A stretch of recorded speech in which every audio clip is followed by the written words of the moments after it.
Only here on WHAS 11 News tonight.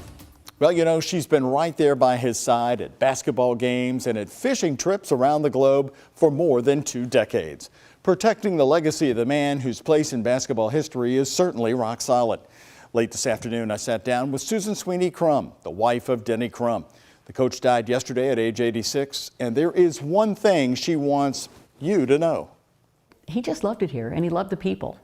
And I think he knew how much they loved him, and that made it important to him. Married for 22 years this June, Susan Sweeney Crum says the beloved coach and her husband was showing that trademark strength we saw for decades until the very end Tuesday morning.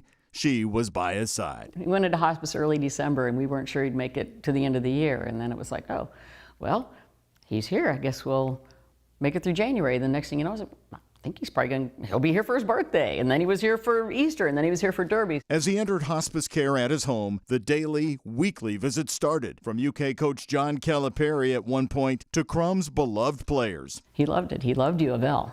He loved all the teams. He loved his teams. He loved the other teams that came after him just because he loved the university. And he especially loved player Kenny Payne, whom he got to see become the next head coach. I know, he loves Kenny. He loves all his players, but I know he was so happy to see Kenny come back and take that team over. Crum, she says, wasn't the biggest fan of tattoos, but it's me and him.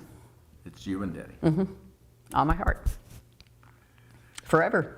Susan showed us her surprise to her husband on Valentine's Day this year. I said, I want you to see what I did here, and I'm going to show you. I said, I did this for you for Valentine's Day, and he was awake, and he was just kind of looking at me, and his eyes got real big, and he said, that's nice. We've heard it said over and over about Denny Crum, but Susan witnessed this firsthand. He had time for everyone. Never said no to anyone. Never said no to anybody who needed something. The fans loved him, but for several years, the past U of L administration ignored Crum. Through those years when it was rough with U of L and they weren't treating him well, was it you getting him through that? I don't know, because I didn't do it well, but maybe. Also he did have another life going on now beyond basketball, and he was so much better about letting things roll off his back. It hurt him.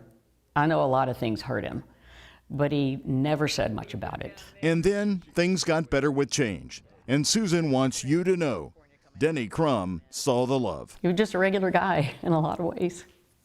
Loved his family, loved his dogs. Loved you. Loved me. It was the best thing that ever happened to me. Well, thank you for sharing him with us. Well, I'm glad people love him as much as they do. I'm going to give you a hug here. I want you to. Susan, emotional today, but so strong as ever.